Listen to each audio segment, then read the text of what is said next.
ሰላም ሰላም፣ ወደ ተከበራችሁ እና የተወደዳችሁ ቤተሰቦቻችን እንደት ናችሁ? ደህና ናችሁ ወይ?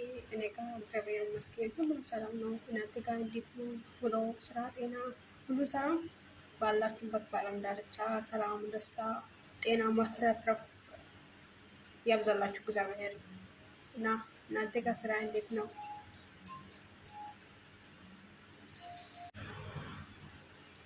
እንዴት ናችሁ?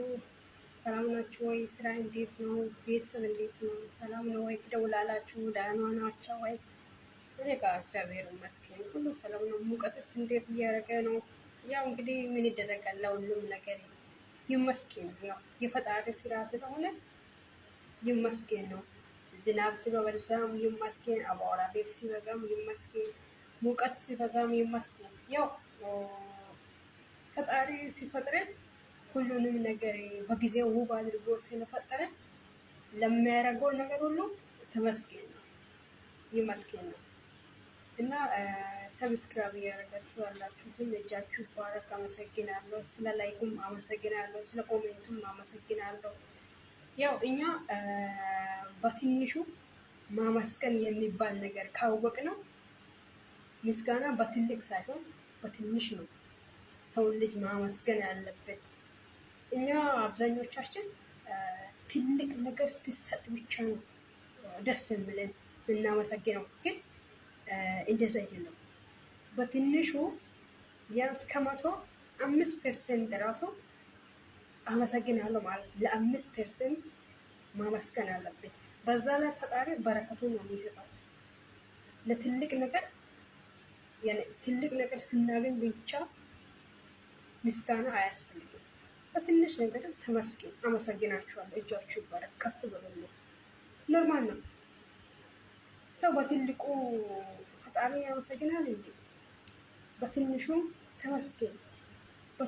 ፈጣሪ ትልቁ ሲሰጠኝ የሆነ ነገር ሳናስበው ነገሮች ሳያሳካልን ወይኔ ይሄ ነገር እንዴት ሆኖ ብለን እንደነግጠዋለን። ግን ፈጣሪ ሲሰጥን ተመስገን፣ ሲነሳም ተመስገን፣ ሀዘን ሲበዛም ተመስገን፣ ነገሮች ባይሳኩም ተመስገን። ለሁሉም ነገር ተመስገን ማለት አለብን። በትንሽ ነገርም ተመስገን። ተመስገን የሚለው ቃል ለአንዳንዶቻችን በጣም አስፈላጊ ነው። ተመስገን የሚባል ቃል አሁን ለምሳሌ አሁን እዚህ አረብ ሀገር ያለን ልጆች ምንዛሬ ሲበዛ እንዴት ደስ እንደሚለን ለምን የዛሬ ወሬ ወይም 49 ከ50 ወይ ደግሞ 48 ከ50 ሊሆን ይችላል። በዚህ ወር ደግሞ 50 ሳንቲም ጨምሮ ከ49 ከ50 የዛሬ ወር ከ49 ከ50 ነው። አሁን ደግሞ በዚህ በቀጣይ ወር 50 ሆነ። ለ50 ሳንቲም አቤት ደስታችን፣ አቤት ደስታችን። ግን 49 ሳንቲም ከ49 ያኔ 49 ከ50 ሲሆን እናዝነዋለን ለ50 ሳንቲሙ። ግን 49 ከ50ውን ተመስገን ማለት አልቻልንም። ለምን 50 ሳንቲም ስለተቀነሰ። ለምን 50 አልሞላም? ምንዛሬው ለምን 50 አልሞላም? እንዴት ቀነሰ? ወረደ እኮ ከበፊቱ እያለን። ግን ለዛኛው ተመስገን የሚባል ቃል ይውጣ ጠፋች። የምን አሁን ምንዛሬ እዚህ ስናስነበር ከፍ ስል ስለ ቤተሰቦቻችን እናስብ። ሀገራችን ላይ ሁሉ ነገር ተወዷል ወይስ ተቀንሷል?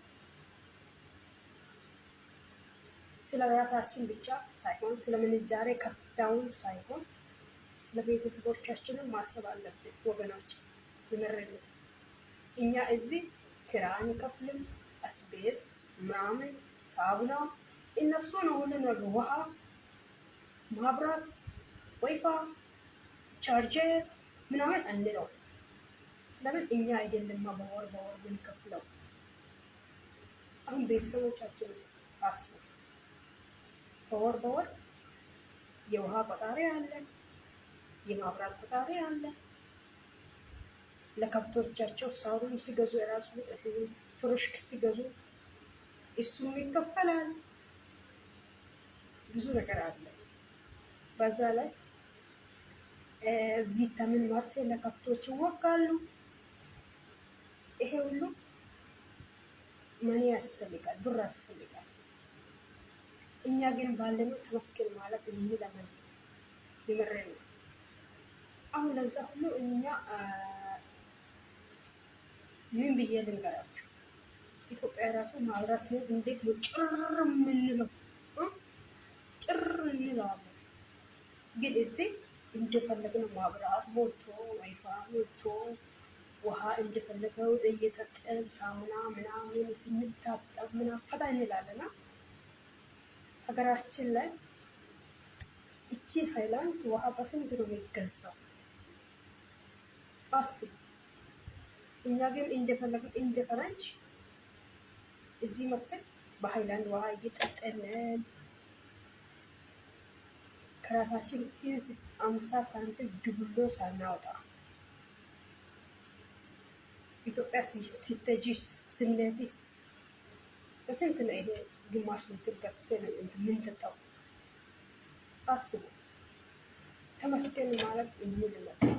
ይወረኝ አንዳንድ ተመስገን የሚለው ቃል ከአፋችን ይውጣ። ሲቀነስ ማዘን ሳይሆን ተቀንሶም ተመስገን አመሰግናለሁ ፈጣሪ ይህ ሁሉ ባንተ ነው ማለት እንልመድ። የምረኝ ምስጋና አይጎልባችሁ። ከፋችሁ ምስጋና መቼም እንዳይጎልባችሁ። ላይክ ስለምታደርጉልኝ ሰብስክራይብ ስታደርጉልኝ ሲቀነስም አመሰግናለሁ። ከፍ በሉ፣ እጃችሁ ይባረክ ማለት እንልመድ። ሰብስክራይብ ሲቀነስ እኮ ንዴት አያስፈልግም። ለሰው ምስጋና ከበፊቱ እንዳትቀንሱ። ከፋችሁ ሁሌ ምስጋና ይውጣ። የምሬ ነው። ከሰው መቀበል ሳይሆን ለሰው ሰጪ መሆን ነው ያለብን። ለሰው ሰጪ እንሁን። የምሬ ነው። ከሰጠሽው ያኔ ለሰው ስትሰጪው ከሰጠሽው መጠን ፈጣሪ በረከቱን እንደሚሰጥሽ ታውቃለሽ እህቴ። ስለዚህ ሲኖርሽ ስጪው፣ ከፈጣሪ ስለምታገኘው። ሰጪ ሲባል እኛ ስንሰጠው ማለት ነው።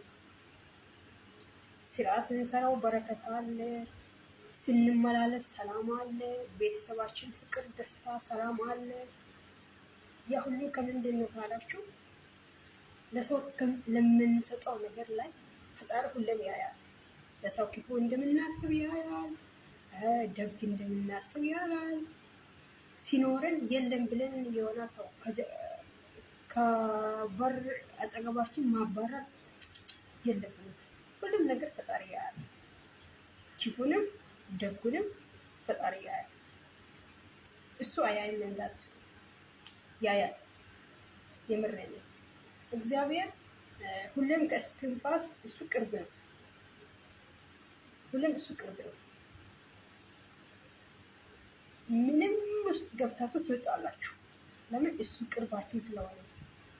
መከራ ውስጥ ገብታችሁ ትወጣላችሁ። ሀዘን ውስጥ ገብታችሁ ደስታ አለ። ማጣት ውስጥ ገብታችሁ ማግኘት አለ። ነገራችሁ ግራ ቢያጋባችሁ ጊዜ እግዚአብሔር በቀኝ በኩል አይዞሽ ልጄ እኔ ያለው ብሎ ብርታት ይሰጣል። እሱ ቅርብ ነው። ስለዚህ ሰጪ እንሁን። ተቀባይ ሳይሆን ሰጪ። ሰጪ የሚባል ቃል ምስጋና ይጨመራል። ሰውን እናመሰግን። ለሰው ስንሰጥ ያ ሰው እንዴት ነው ደስ የሚለው? ፈጣሪስ በእኛ እንዴት ነው ደስ የሚለው? የኔ ልጅ ለሰው ከሷ ታርፏት ለሌላ ሰው ዳና ነገር እያደረገች ነው። ፈጣሪ በህይወታችን እንዴት ነው ደስ የሚለው? እኛ ለሰው ደጉን ስናደርግ። ስለዚህ በህይወታችን ሁሌም ለሰው ልጅ ጥሩን ማሰብ አለብን። እና ስለምታበረታቱኝ በጣም አመሰግናለሁ። ፈጣሪ ባርካችሁ። ባላችሁበት በአረሙ ዳርቻ ሁላችሁ እግዚአብሔር ይጠብቃችሁ። እወዳችኋለሁ።